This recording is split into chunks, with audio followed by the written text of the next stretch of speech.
سيدنا وشفيعنا أبي القاسم محمد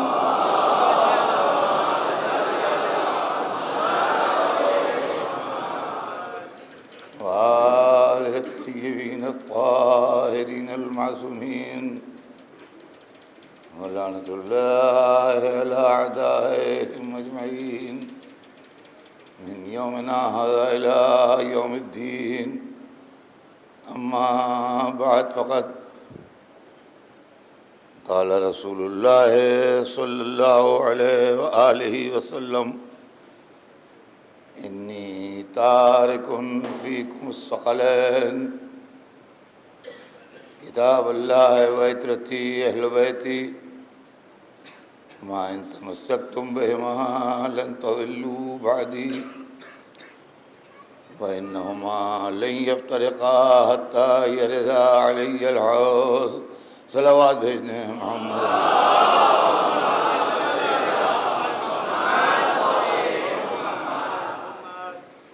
حضور سرور کائنات کا ارشاد گرامی ہے کہ میں تمہارے درمیان دو بڑی گراں قدر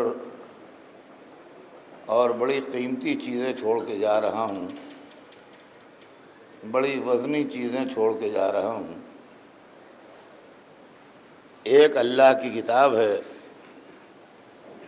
اور ایک میری عطرت ہے، اہل بیت ہے. جب تک تم ان دونوں کے ساتھ رہو گے کبھی ہرگز گمراہ نہیں ہوگے. اور یہ دونوں ایک دوسرے سے الگ نہیں ہوں گے، ایک دوسرے سے جدا نہیں ہوں گے، یہاں تک کہ قیامت کے دن میرے پاس حوض کوثر تک پہنچ جائیں.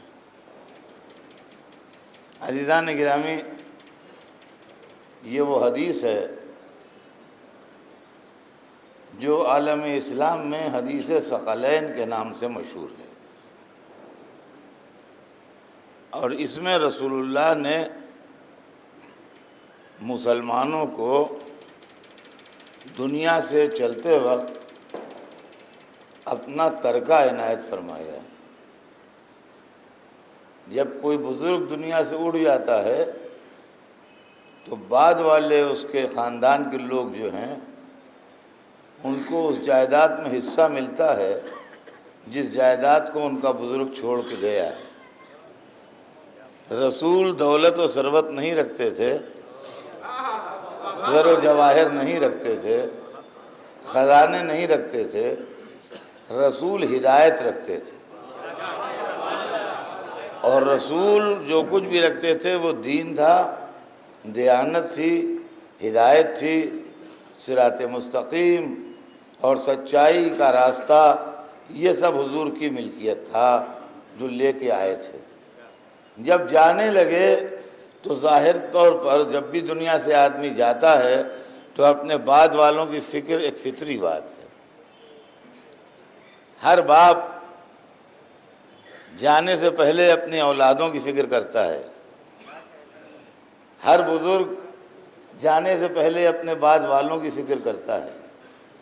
اگر آپ نے کوئی مسجد بنائی ہے تو آپ کو یہ فکر ہوگی کہ میرے بعد اس مسجد کا کیا ہوگا.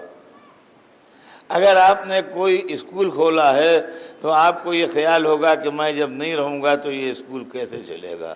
جو آدمی کوئی آرگنائزیشن بناتا ہے، کوئی تنظیم بناتا ہے، کوئی عمارت بناتا ہے یا کچھ خاندان بھرا پورا چھوڑتا ہے تو اس کے لیے سوچتا ہے کہ بعد میں کیا ہوگا.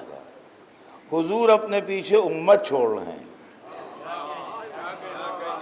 امت چھوڑ رہے ہیں پوری. تو یہ فکر ضروری ہے نا کہ میرے بعد کیا ہوگا. اور پھر یہ بھی سمجھ لیجئے آپ کہ یہ آخری رسول ہیں، اور رسول جب دنیا سے گئے تو ان کو یکگونا اطمینان تھا کہ ہمارے بعد دوسرا رسول آ رہا ہے، ہمارے بعد دوسرا رسول آ رہا ہے، جو کچھ گڑبڑ ہوگی وہ سنبھالے گا. وہ جا رہا تھا تو اس نے کہا ہمارے بعد تیسرا آ رہا ہے، جب کچھ گڑبڑ ہوگی تو وہ سنبھالے گا۔ جو اس اعلان کے ساتھ جا رہا ہے کہ میرے بعد اب کوئی رسول نہیں آئے گا، اس کو اتنا مضبوط انتظام کر کے جانا چاہیے کہ قیامت تک ہدایت ہوتی رہے۔ عزیزان گرامی، یہ بات غور کرنے کی ہے اور ٹھنڈے دل سے سوچنے کی ہے کہ رسول ہم کو کس کے حوالے کر کے جا رہے ہیں۔ دیکھیے، بہت ٹھنڈے دل سے سوچئے، کوئی اس میں اختلاف کی بات نہیں ہے، نہ جھگڑے کی بات ہے۔ رسول اللہ ہم کو کس کے حوالے کر کے جا رہے ہیں؟ کیا رسول امت کو بادشاہوں کے حوالے کر کے جا رہے ہیں کہ میرے بعد جو بادشاہ ہو اس کو کوآپریٹ کرنا؟ کیا رسول امت کو تاجروں کے حوالے کر کے جا رہے ہیں کہ میرے بعد جو تجارت میں مشہور ہو جائیں ان کی مدد، ان کے ساتھ جانا؟ کیا رسول امت کو اور کسی مالدار یا کسی حیثیت والے کے حوالے کر کے جا رہے ہیں؟ دو کے حوالے کر رہے ہیں۔ ایک اللہ کی کتاب، کہا جاؤ تمہیں قرآن کے حوالے کیا،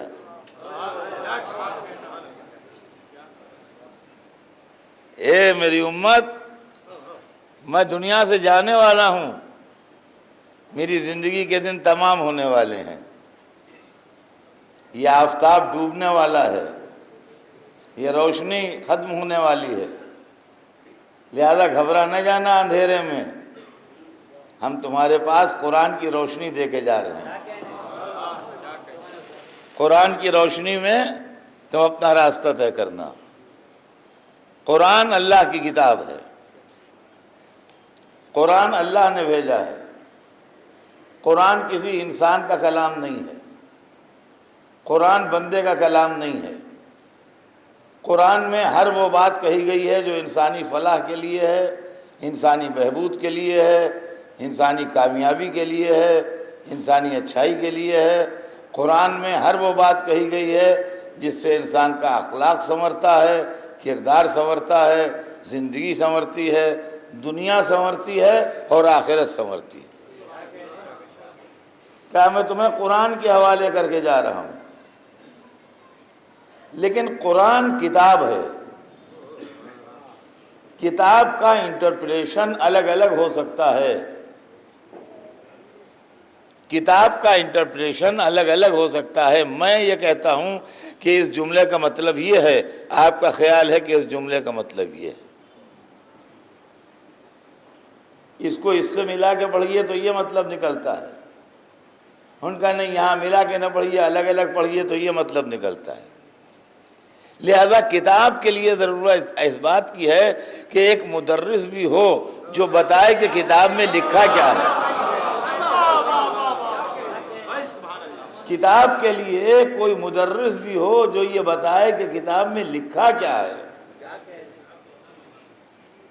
اور وہ مدرس رسول اللہ نے معین کیا، وہ ہم پر نہیں چھوڑا کہ ہم قرآن پڑھائیں یا ہم مدرس معین کریں یا ہم استاد معین کریں، ڈھونڈ کے لائیں کہ آپ ہمیں قرآن کا مطلب بتائیے، بلکہ رسول ہی نے استاد معین کیے، کہا قرآن کو ہمارے اہل بیت بتائیں گے۔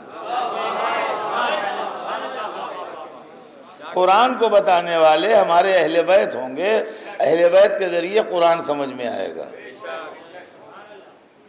قرآن ہر ایک کی سمجھ میں آج 1400 برس ہو گئے ہیں، آج تمام عالم اسلام یہ کہہ رہا ہے کہ جو کچھ ہے وہ قرآن میں ہے، اور قرآن خود کہہ رہا ہے کہ لا رد ولا یابس الا فی کتاب مبین، کوئی خشک و تر ایسا نہیں ہے جو قرآن پاک میں نہ ہو۔ لیکن آج تک بدنصیبی سے ہمارے جیسے لوگ قرآن سے کچھ نکال نہ پائے۔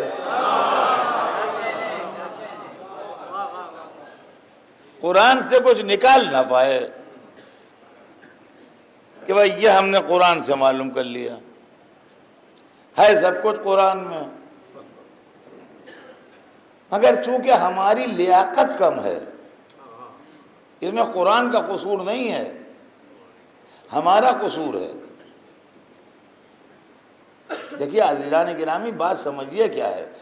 وہ لوگ کہتے قرآن ہے سمجھ، ارے بھائی ہمارے اندر لیاقت کم ہے اس لیے نہیں سمجھ پا رہے ہیں. بڑی بڑی وہ کتابیں جن کو بڑے بڑے سائنٹسٹ سمجھتے ہیں، وہ بچہ جو ابھی 8ویں میں سائنس پڑھ رہا ہے، یہ 10ویں میں پڑھ رہا ہے، اس کے سامنے رکھ دیجئے، وہ کیا سمجھ پائے گا؟ کتاب رکھے رکھے خراب ہو جائے گی، وہ ایک حرف نہیں اس میں سمجھ پائے گا، نکال پائے گا.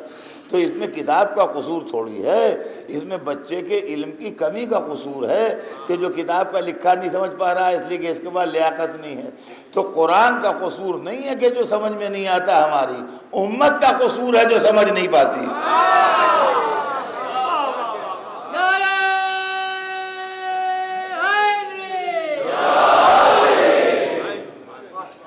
لہذا اب امت کس سے سیکھے قرآن؟ تو کہا اہل بیت ہی، میرے اہل بیت، میرے اہل بیت. اہل بیت اس لیے بھیجے گئے کہ تشریح قرآن کریں. دیکھیں سمجھ لیجئے بات کو. یہ جو ہمارے یہاں ہر وقت بات ہوتی ہے کہ اہل بیت اہل بیت اہل بیت، محبت اہل بیت، فضائل اہل بیت، مناقب اہل بیت، مرتبہ اہل بیت، شان اہل بیت، جہاں بھی ہوا ان کا کہ بھئی اہل بیت کا تذکرہ ہوتا ہے، تو یہ رات و دن جو اہل بیت کا تذکرہ ہوا کرتا ہے، یہ کیوں ہوا کرتا ہے؟ اس لیے کہ رات و دن قرآن کا تذکرہ ہوا کرتا ہے.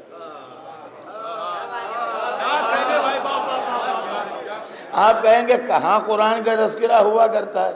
ارے صاحب آپ نماز پڑھتے ہیں کہ نہیں؟ نماز تو واجب ہے، نماز تو جو نہ پڑھے وہ گنہگار ہوتا ہے. تو نماز میں قرآن پڑھا جاتا ہے کہ نہیں پڑھا جاتا ہے؟ تو دن میں 5 وقت اگر قرآن پڑھنا واجب ہے تو کم از کم 5 دفعہ اہل بیت کا تذکرہ تو صلوات بھیج دیں محمد.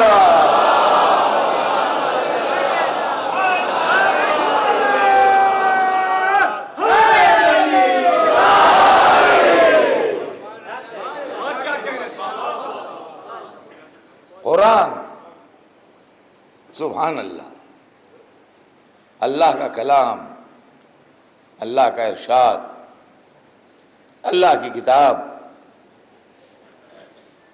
اور اس قرآن کی تشریح و توضیح کے واسطے، اس کی وضاحت کے واسطے، اس کا مطلب بتانے کے واسطے اہل بیت پاک جن کو اللہ نے علم قرآن دیا ہے. دیکھیے ہر ایک کو علم قرآن نہیں ملا ہے، ہر ایک کو علم قرآن نہیں ملا ہے. اگر میں یہ کہوں کہ میں قرآن بتا دوں گا، آپ کہیں میں قرآن بتا دوں گا، تو یہ زیادتی ہے. ہمارے آپ کے بس میں نہیں ہے قرآن بتانا. ہم اگر اپنے دماغ سے اور اپنی فکر سے اور اپنے ذہن سے قرآن بتانا شروع کریں گے تو ہم لوگوں کو بہکا دیں گے، ہم لوگوں کو بہکا دیں گے. ہمارے پاس اتنی لیاقت نہیں ہے کہ ہم قرآن پڑھا سکیں.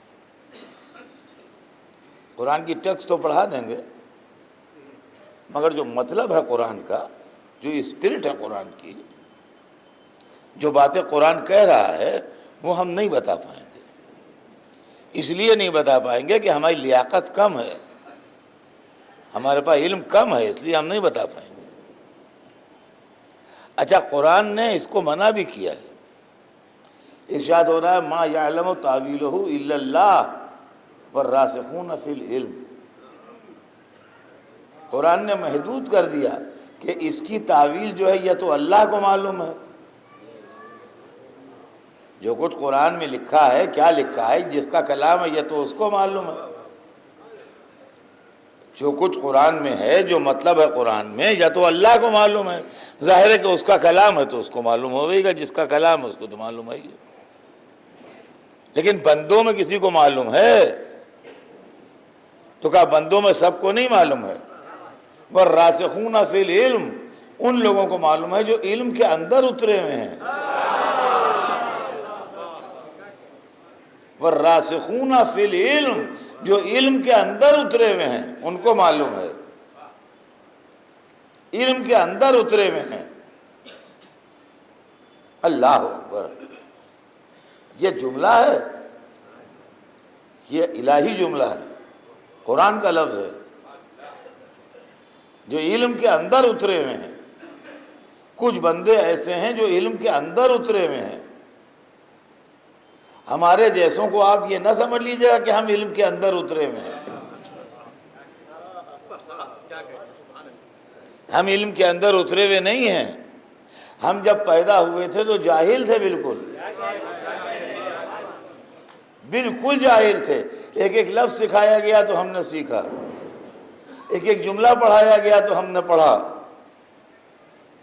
مدرسے میں پڑھا، اسکول میں پڑھا، مکتب میں پڑھا، مولوی سے پڑھا، اس ملک میں جا کے سیکھی زبان، جس ملک کی زبان تھی، تھوڑا بہت آ گیا، اور اس کے بعد بھی یقین مانیے کہ پھر بھی نہیں آیا۔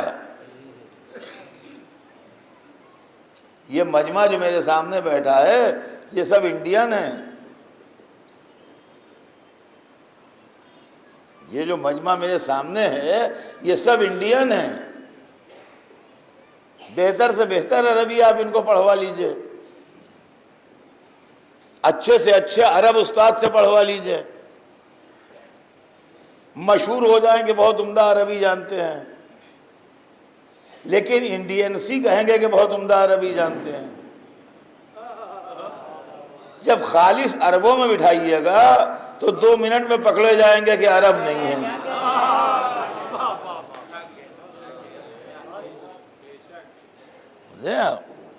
زبان، لینگویج کا مسئلہ بڑا پیچیدہ ہے، زبان کا مسئلہ بہت پیچیدہ ہے۔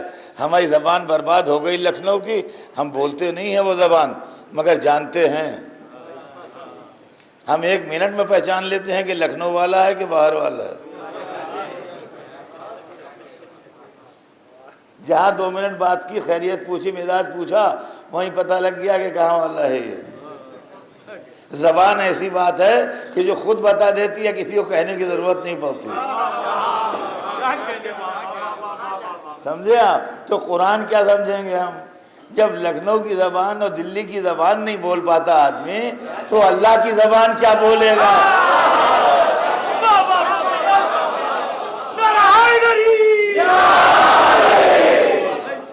اب بھائی بات یہ ہے کہ جو جہاں کا ہوتا ہے وہاں کی زبان کو سمجھتا ہے۔ جو محمد کی گود میں پلا ہو، اللہ کے گھر میں پیدا ہو، صلوات بھیجتے ہیں محمد۔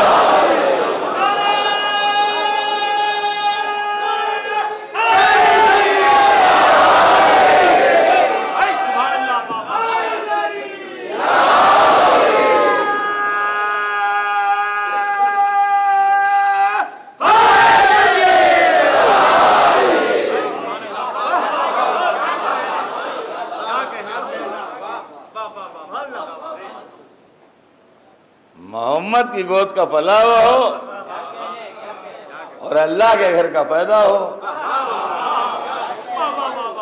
وہ سمجھے گا زبان کو، ورنہ جناب زبان تو نہیں سمجھ میں آئے گی۔ تو والراسخون فی العلم، قرآن وہ سمجھتے ہیں، وہ جانتے ہیں جو علم کے اندر اترے ہوئے ہیں، علم کے اندر اترے ہوئے ہیں۔ دیکھیے قرآن کو میں کیا کہوں؟ اگر میں یہ کہوں کہ علم کا سمندر ہے تو سمندر قرآن کے آگے قطرہ ہے۔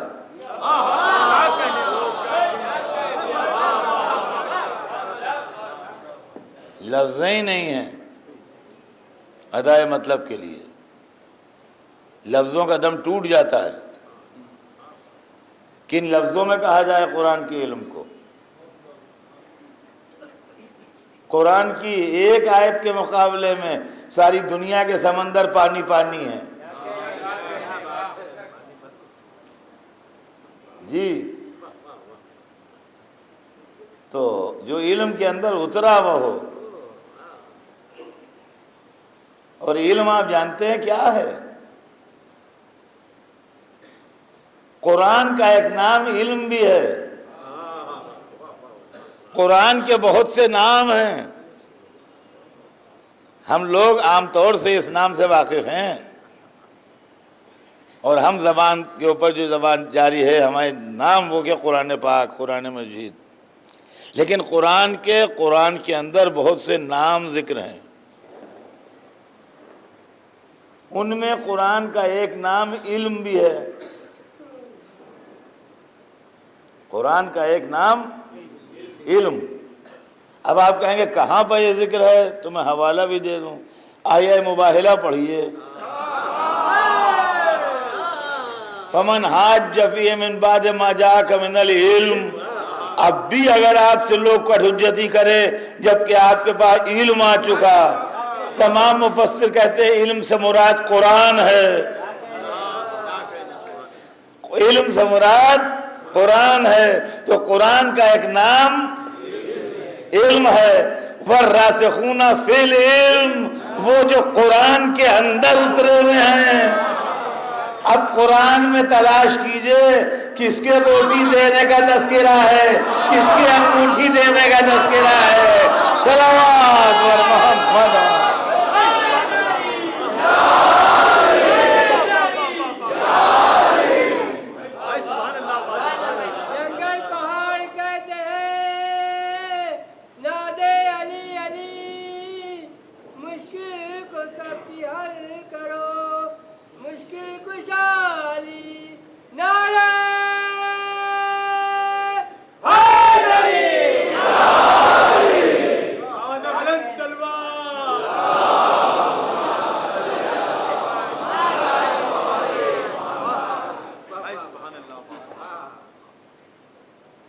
قرآن علم، ما یعلم تاویلہ الا اللہ، اس کی تعویل کوئی نہیں جانتا، کسی کو نہیں معلوم، الا اللہ، سوائے اللہ کے۔ والراسخون فی العلم، اور وہ لوگ، راسخون جمع ہے، پلورل، کئی لوگ ہیں، ایک نہیں ہے، کئی ہیں، وہ لوگ جو علم کے اندر اترے ہوئے ہیں۔ دنیا میں ہمیشہ رواج یہ ہے کہ کہتے ہیں کہ ان میں بہت علم ہے، یہ ہمارے اندر علم اترتا ہے، نہ یہ کہ ہم علم میں اترتے ہیں۔ دیکھیے غور کیجئے گا، ایک بچہ پیدا ہوا تو یہ سمجھ لیجئے یہ خالی برتن ہے، یہ ایک لڑکا پیدا ہوا تو سمجھیے خالی پیالہ ہے یہ۔ اب آپ نے اس کو پڑھانا شروع کیا،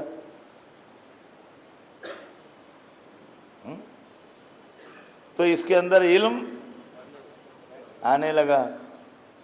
اب اس نے مان لیجیے اردو سیکھی، گجراتی سیکھی، عربی سیکھی، فارسی سیکھی، انگریزی سیکھی، اور جو دنیا کی مختلف زبانیں ہیں، جہاں جہاں جس ماحول میں رہا وہاں وہاں کی زبان اس نے سیکھی، مثلا جرمن سیکھی، فرینچ سیکھی، جو بھی سیکھا، جاپانی سیکھی، چینی سیکھی، تو علم اس کے اندر اترا۔ قانون پڑھا، وکیل بن گیا، میڈیکل سائنس پڑھی، ڈاکٹر بن گیا، انجینئر بن گیا، وہ علوم پڑھے، کچھ پڑھا، بن گیا۔ تو علم اس کے اندر ہے، نہ یہ کہ یہ علم کے اندر ہے۔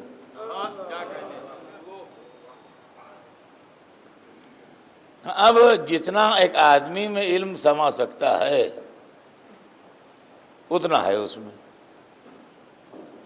یعنی جس کے لیے ہم نے یہ سنا کہ یہ بڑا اچھا انجینئر ہے، کبھی ہمارے دماغ میں یہ خیال نہیں آئے گا کہ یہ ہارٹ اسپیشلسٹ بھی ہے،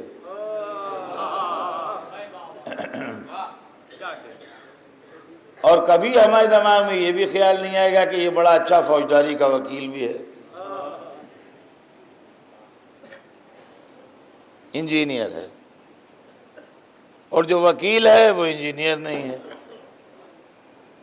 جو انگریزی میں قابل ہے وہ اردو نہیں جانتا ہے، جو اردو میں قابل ہے وہ انگریزی میں پکا نہیں ہے۔ علم کی کوئی ایک برانچ میں آدمی کو کچھ حصول ہوتا ہے اور وہ ہماری دنیا میں عالم کہلاتا ہے، اور ہم نے یہ وہ لوگ ہیں جن میں علم اترا ہوا ہے، جن میں علم اترا ہوا ہے۔ اب آپ یہ سمجھ لیجئے کہ دریا کے کنارے پیالے رکھے ہوئے ہیں اور ہر ایک میں تھوڑا بہت پانی بھرا ہوا ہے، کسی میں آدھا لیٹر پانی ہے، کسی میں 1 لیٹر پانی ہے، کسی میں 1/4 لیٹر پانی ہے، کسی میں کتنا ہے، کسی میں کتنا ہے، اپنے پانی بھرے ہوئے ہیں۔ یہ سمجھیے دنیا کے پڑھے لکھے لوگ ہیں، لیکن ان سب کا پانی ملا لیجئے تب بھی دریا کے پانی کے مقابلے میں کچھ نہیں ہے۔ اور ہم نے تو معاملہ میاں یہ ہے کہ ہم تو اس دنیا میں آتے ہیں تو قرآن نے ہمارے علم کو علم مانا ہی نہیں ہے۔ کیا بتاؤں ہماری حیثیت کیا ہے۔ قرآن نے ہم کو دیکھ کے کہا وَمَا أُوتِيتُمُ الْعِلْمَ إِلَّا قَلِيلًا، تم کو علم نہیں دیا گیا مگر ذرا سا۔ بڑا کم ظرف ہے یہ انسان کہ جو ذرا سا علم لے کے اہل بیت کے سامنے آ جاتا ہے۔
کہا کہ وَمَا أُوتِيتُمُ الْعِلْمَ إِلَّا قَلِيلًا، تمہیں علم نہیں دیا گیا، نہیں ملا تمہیں ذرا۔ جیسے کسی پیاسے کے ذرا سے ہونٹ تر کر دیے جائے پانی سے، بس۔ اور قرآن کی تعویل کون جانتا ہے؟ وَالرَّاسِخُونَ فِي الْعِلْمِ، جو علم میں اترے ہوئے ہیں۔ علم کی کوئی حد ہی نہیں ہے۔ علم وہ سمندر ہے جس کے کنارے ہی نہیں ہیں، جتنا آگے بڑھتے جائیے کنارے کا پتہ نہیں، جتنا آگے بڑھتے جائیے کنارے کا پتہ نہیں۔ علم وہ شے ہے کہ جس کی حد نہیں، علم عین ذات ہے، اللہ عالم ہے جی، محمد والے محمد کا علم،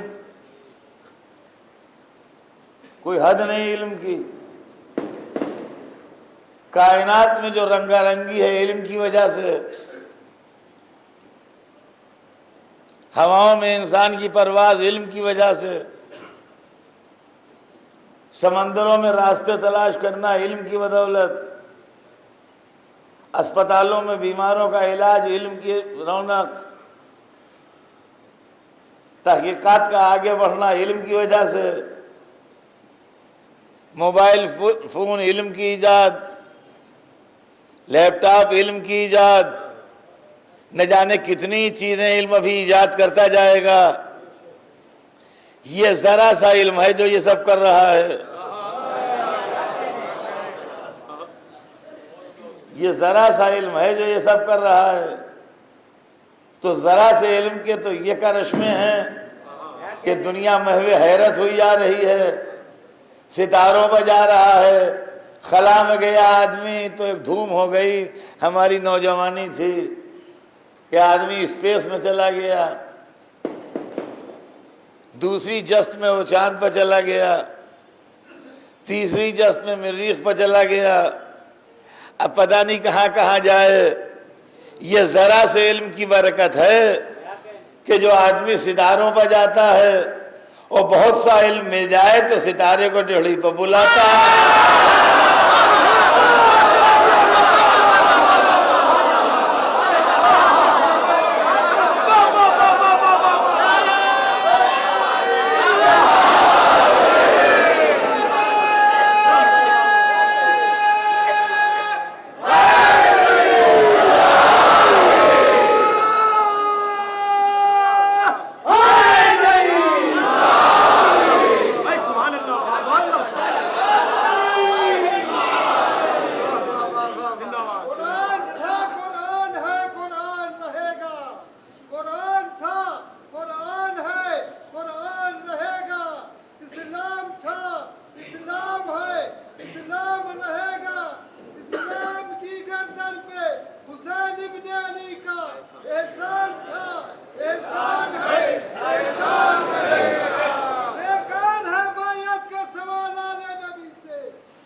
تو عزیزان گرامی،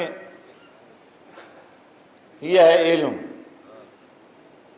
یہ ہے علم کہ کائنات کی ساری رنگا رنگی اور ساری رونق اور سارا حسن علم کی وجہ سے۔ اور کیا کہنا علم کا کہ اگر چپ رہے تو قرآن کہلاتا ہے، اور بولے تو اہل بیت بن جاتا ہے۔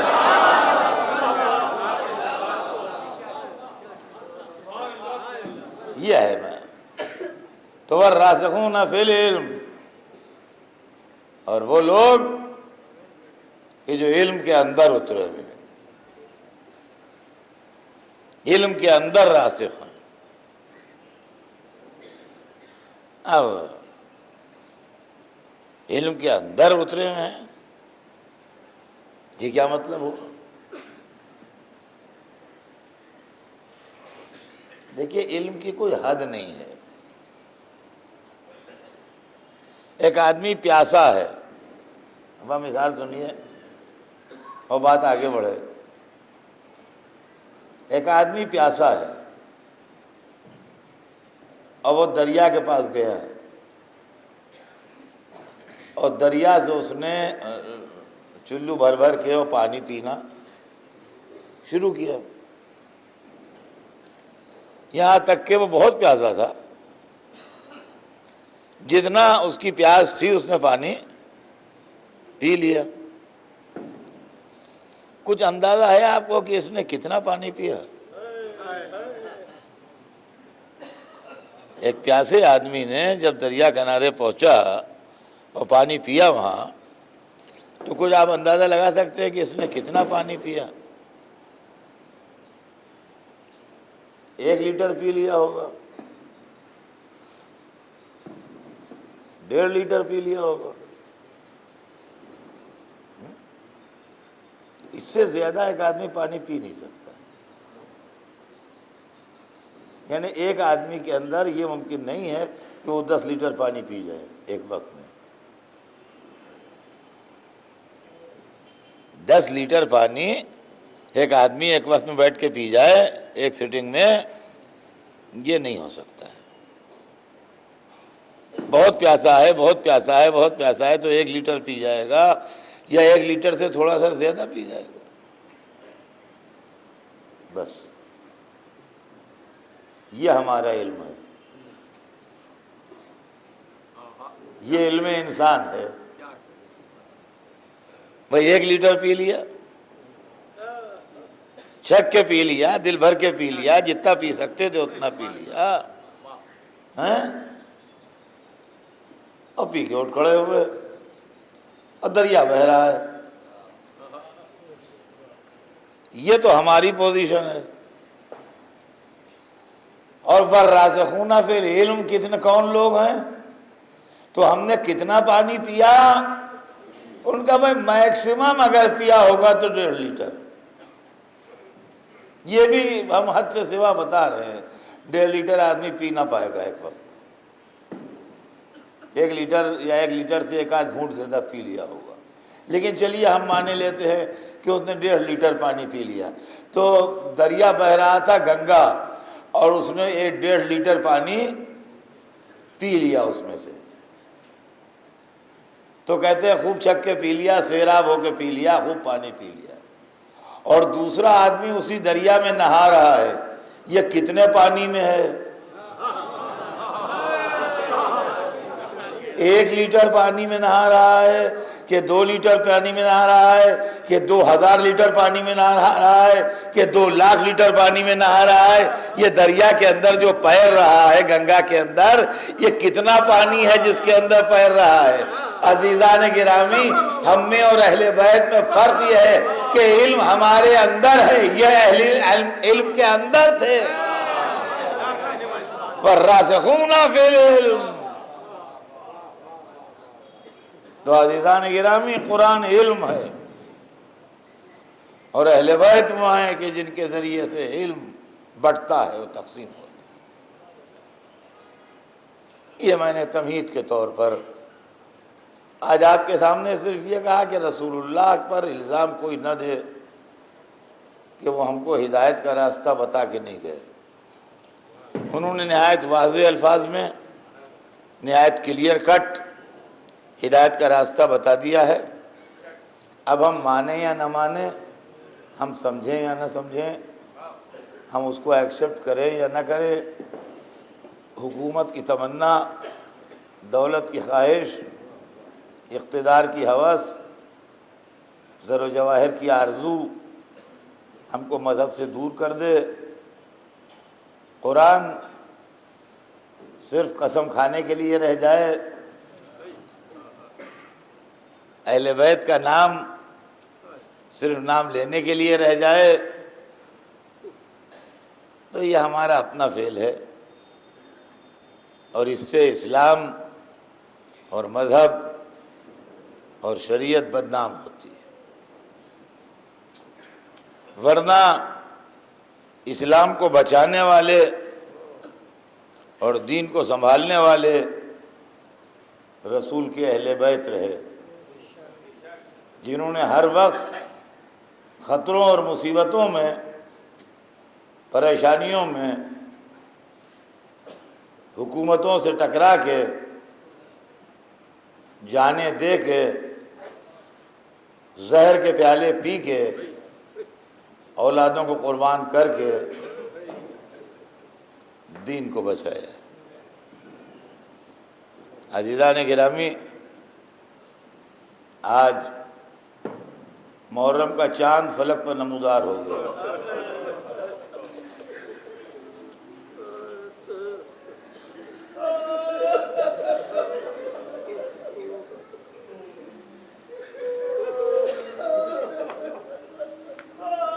کل سے اسلامی کیلنڈر کے پہلے مہینے کا آغاز ہو جائے گا۔ محرم کی پہلی تاریخ کل ہے، اور ہمارے گھروں میں سفیدہ آج سے بچ گئی۔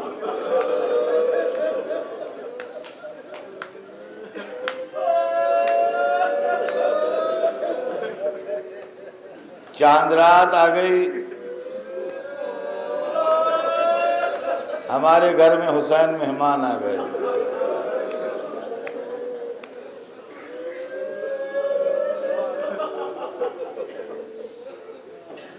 اور چاند رات آتے آتے چاہنے والوں کا جمع غفیر، بہت بڑی تعداد سیدہ کو پرسہ دینے نکلے۔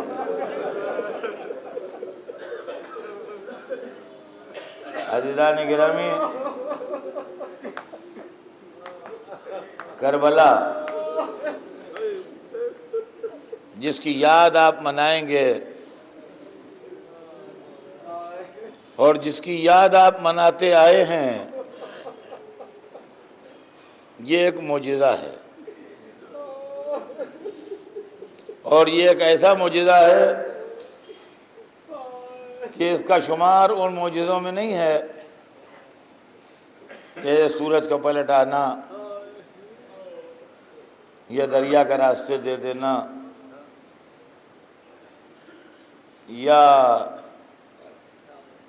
آگ کا ٹھنڈا ہو جانا وغیرہ وغیرہ۔ اس لیے کہ یہ وہ معجزے ہیں جن کا تذکرہ قرآن پاک میں ہے، اور ان کے معجزہ ہونے پر ہمیں یقین ہے۔ اگر قرآن پر ایمان ہے تو اس پر بھی یقین رکھنا پڑے گا، لیکن یقین اس لیے ہے کہ قرآن میں ذکر ہے، یقین اس لیے نہیں ہے کہ ہم نے آنکھ سے دیکھا ہے۔ نہ ہم نے دریا میں راستے بنتے دیکھے، نہ ہم نے آگ کو ٹھنڈا ہوتے دیکھا، نہ ہم نے سورج کو مغرب سے پلٹتے دیکھا، لیکن محرم میں جو معجزہ ہوتا ہے وہ ہر سال دکھائی دیتا ہے، اور ہر سال ہم اپنی آنکھوں سے دیکھتے ہیں اور اس میں شریک ہوتے ہیں۔ غم کی فطرت یہ ہے کہ جب زیادہ دن گزر جاتے ہیں تو آدمی غم کو بھول جاتا ہے، چاہے وہ اپنے ماں باپ کا غم ہو یا اپنے بہن بھائی کا غم ہو یا اپنی اولاد کا غم ہو یا اپنے دوست کا غم ہو۔ زمانے کے گزرنے کے ساتھ آدمی کے دل سے غموں کی یادیں ہلکی ہو جاتی۔ کربلا کا غم وہ ہے کہ جس کی یاد ہلکی نہیں ہوتی۔ کیا یہ حیرت انگیز بات نہیں ہے اور کیا یہ معجزہ نہیں ہے؟ دوسری بات یہ ہے کہ دنیا میں جو واقعے ہوتے ہیں تاریخ ان پر اپنی گرد ڈال دیتی ہے۔ نتیجہ یہ ہوتا ہے کہ جو تاریخ میں تلاش کرتا ہے اس کو تو وہ واقعے ملتے ہیں، البتہ عوام الناس ان واقعات سے بے خبر رہتے ہیں۔ 1400 برس پرانا واقعہ ہر بچے کو یاد ہو، یہ حیرت انگیز بات ہے۔ معلوم ہوا کربلا کے واقعے میں زندہ رہنے کی اتنی بڑی طاقت ہے کہ 1400 برس سے اسی آب و تاب سے زندہ ہے۔ اور عزیزان گرامی، ایک چیز اس کے اندر اور بھی غور کر لیجئے گا، اور وہ یہ ہے کہ واقعہ کربلا اکیلا زندہ نہیں ہے، اپنے ساتھ پوری تاریخ اسلام کو زندہ کیے۔ اگر یہ واقعہ نہ بیان ہوتا تو نہ بدر بیان ہوتی، نہ خندق بیان ہوتی، نہ خیبر بیان ہوتا، نہ احد بیان ہوتا، نہ مباہلہ بیان ہوتا، نہ شب ہجرت بیان ہوتی، نہ حضرت موسیٰ کا واقعہ بیان ہوتا، نہ حضرت عیسیٰ کا واقعہ بیان ہوتا۔ آدم سے لے کے اس وقت تک کی پوری ریلیجس ہسٹری کو جو شاید زندہ کیے ہوئے ہے اس کا نام ہے کربلا۔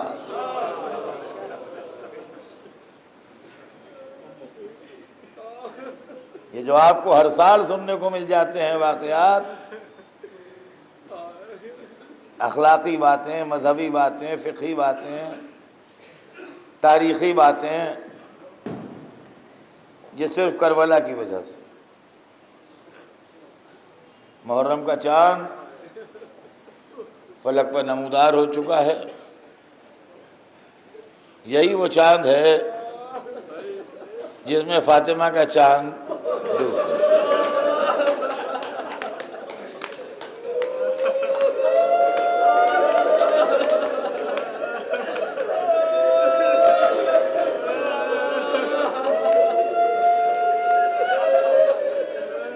یہی وہ چاند ہے جس میں رباب کا چاند تیر کھا کے سو گیا۔ یہی وہ چاند ہے جس میں لیلا کا چاند جا کے نہ آیا۔ اور عزیزان گرامی، یہی وہ چاند ہے جس میں بنی ہاشم کا چاند فرات کے کنارے غروب ہو گیا۔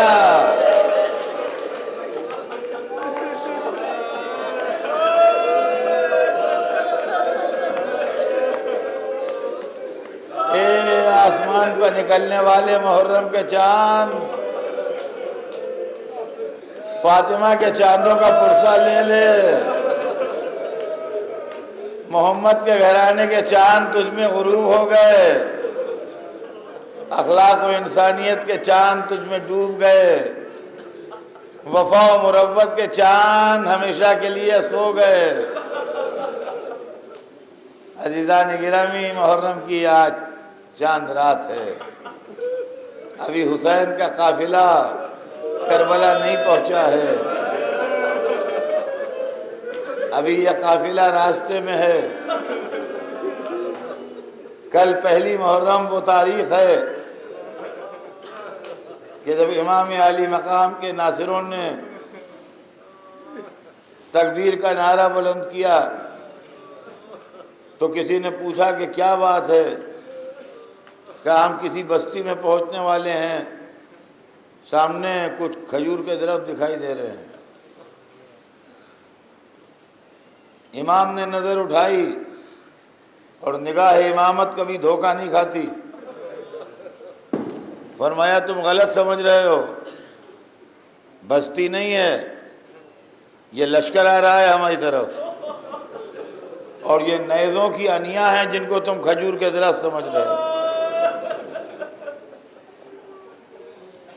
چند لمحے گزرے، لشکر قریب آیا، قول امام کی تصدیق ہو گئی، معلومات دشمن کا لشکر چلا آ رہا ہے۔ لیکن عالم یہ ہے کہ پیاس سے سب کی زبانیں نکلی ہوئی ہیں۔ بہترین موقع تھا پیاسے دشمن کو مار کے اپنی شجاعت کی دھاک جما لینا، لیکن یہ وہ کرتا جو حکومت لینے کے لیے جا رہا تھا، جو صبح قیامت تک کے لیے حق و باطل کا فیصلہ کرنے جا رہا تھا۔ اس سے آپ یہ امید نہ رکھیے۔ حسین نے پیاسے دشمن کو دیکھا، ساقی کوثر کے لال نے اپنے جوان بھائی کو حکم دیا، عباس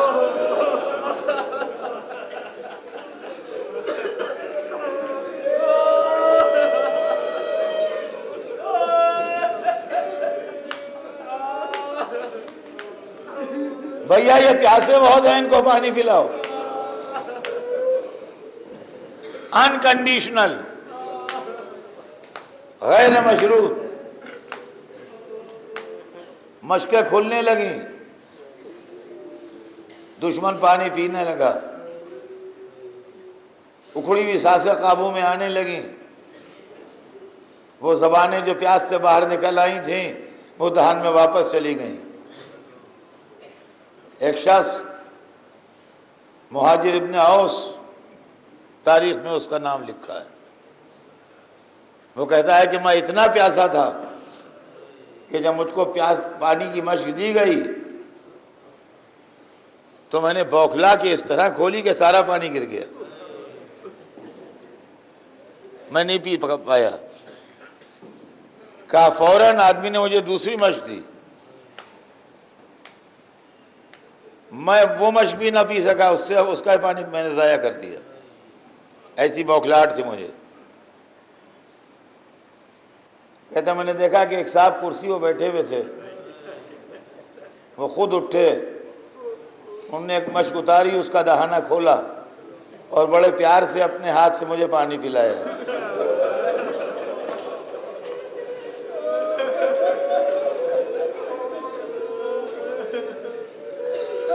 کہ لئے جب میں سیر ہو گیا اور میرے ہوش و آواز درست ہو گئے اور میں نے پانی پی لیا، تو میں نے ایک شخص سے پوچھا کہ یہ بزرگ کون ہے، یہ کون صاحب ہیں؟ انہوں نے بڑی محبت سے مجھے پانی پلایا۔ تو اس نے کہا ارے تم ان کو نہیں پہچانتے، یہی تو حسین ابن علی ہیں۔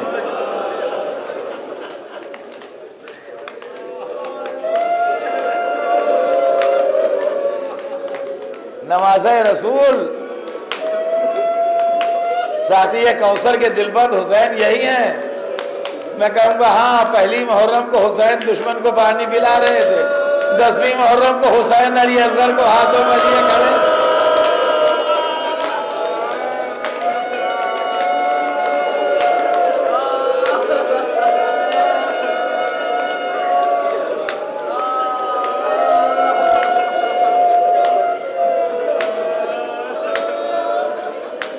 ٹھیک 10 دن کا فرق ہے عزیزان گرامی۔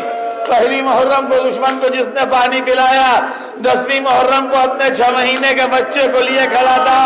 اے قوم، اگر میں خطاوار ہوں تو یہ بچہ تو معصوم ہے، اسے پانی پلا دے۔